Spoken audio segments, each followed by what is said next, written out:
श्री संत ज्ञानेश्वर महाराजांचा पालखी सोहळा 19 जून रोजी आळंदीहून पंढरपूरकडे मार्गस्थ होतोय आणि याच पार्श्वभूमीवर या पालखी सोहळ्याची तयारी कशा पद्धतीने करण्यात आलेली आहे याची पाहणी प्रशासनाच्या वतीने करण्यात येते। त्याचबरोबर सरकारच्या वतीने देखील याची पाहणी करण्यात येते।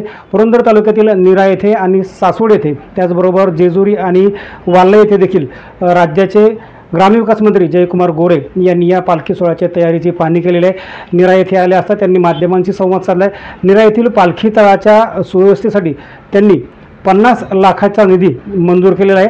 तर हा सर्व पालखी सोहळा सुरळीत पार पाडण्यासाठी वेगवेगळ्या उपाययोजना सरकारच्या वतीने करण्यात येत असल्याची माहिती त्यांनी माध्यमांना दिली। काय सांगाल, कालपासून तुम्ही पालखी महामार्गाचा दौरा करताय, कशी झाली पालखी सोहळ्याची तयारी, कसा असणार आहे पालखी सोहळा, प्रशासनाच्या वतीने कुठपर्यंत तयारी करण्यात आली? प्रशासनानं खूप चांगली तयारी चालू वर्षी पालखीची केलेली आहे। तशी प्रत्येक वर्षी करतात, परंतु पालखी जेव्हा प्रत्येक वर्षी पालखीचं प्रस्थान होतं आणि ते करत असताना काही नवीन समस्या उद्भवतात, काही नवीन प्रश्न येतात, अडचणी निर्माण होतात। त्या सगळ्या अडचणीवर मार्ग काढण्याचं काम चालू वर्षी प्रशासन करतं आहे आणि आम्ही सगळेच मिळून करतो आहे। सगळ्यात महत्त्वाचं की चालू वर्षी पाऊस खूप प्रचंड झाला आणि झालेल्या पावसानं काही ठिकाणी छोटं मोठं नुकसान झालेलं आहे आणि त्या नुकसान झालेले काही रस्ते डॅमेज झालेले आहेत।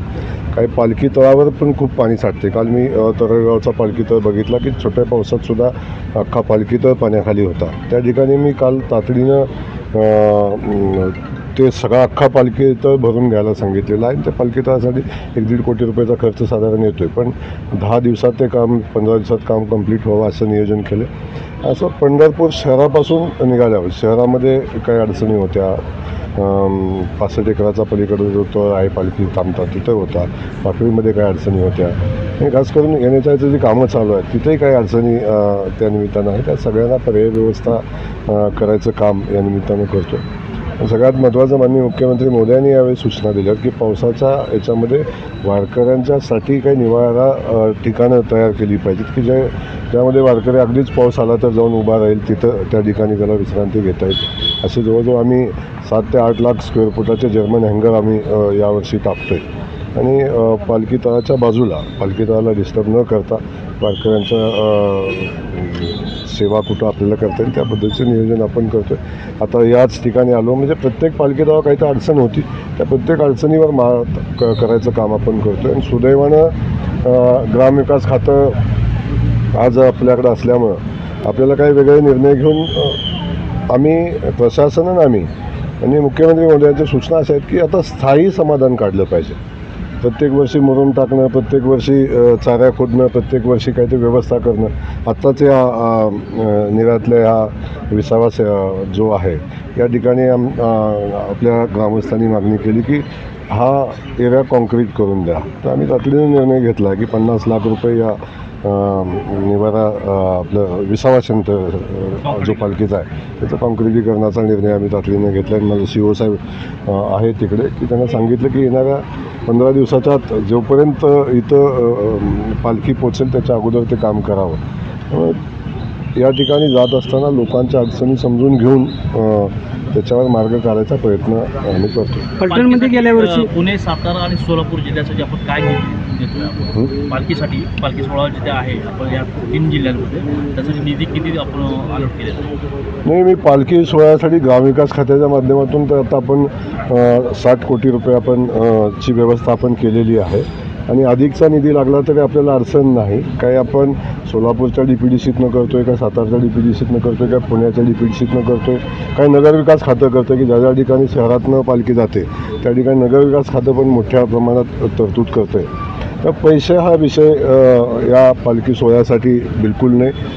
ज्या ठिकाणी जी व्यवस्था उभी करायला लागेल ती व्यवस्था उभी करण्यासाठी लागेल तेवढा निधी उपलब्ध करून देण्याच्या सूचना सरकारच्या माननीय मुख्यमंत्री महोदयांच्या आहेत। आळंदी देवस्थानच्या प्रमुखांनी आपल्या बैठकीमध्ये मुख्यमंत्र्यांकडे एक मागणी केली होती की या मार्गावर पालखी महामार्गावर गावकऱ्यांनी किंवा ग्रामस्थांनी स्वागत कमानी उभं करू नये, त्याच्या संदर्भात काही सूचना केल्या का? नाही, त्यांनी सांगितलेलं स्वागत कमानीच्या बाबतीतला तो विषय नव्हता।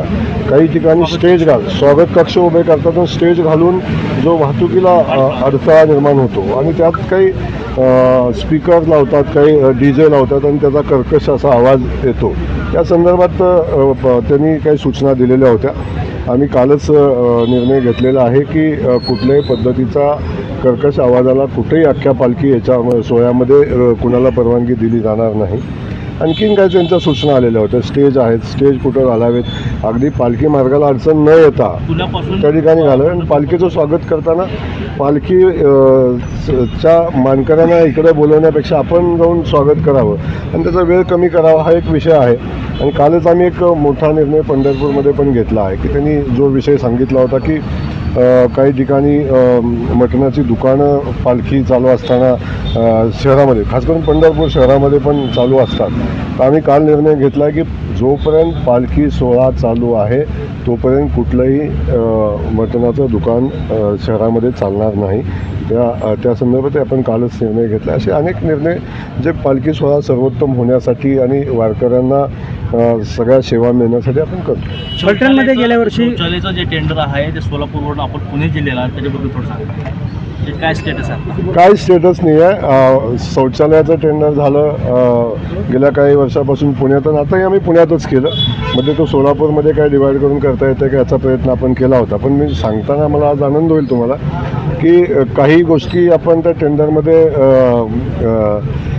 जी मोनोपॉली होती त्याला थोडासा छेद देत आपण काही निर्णय घेतले आणि त्याचा परिणाम एवढा चांगला झाला आहे की किमान चालू वर्षी 8 ते 10 कोटी रुपये सरकारचे वाचले आणि त्या 10 कोटीत आणखीन काही नवीन सेवा आपल्याला देता येतील. एकूण किती रुपयाचं टेंडर आहे? नाही, मागच्या वर्षी साधारण 24-25 कोटीचं होतं. ते वाढून यावर्षी 27-28 कोटीवर गेलं असतं. ते आज मला वाटते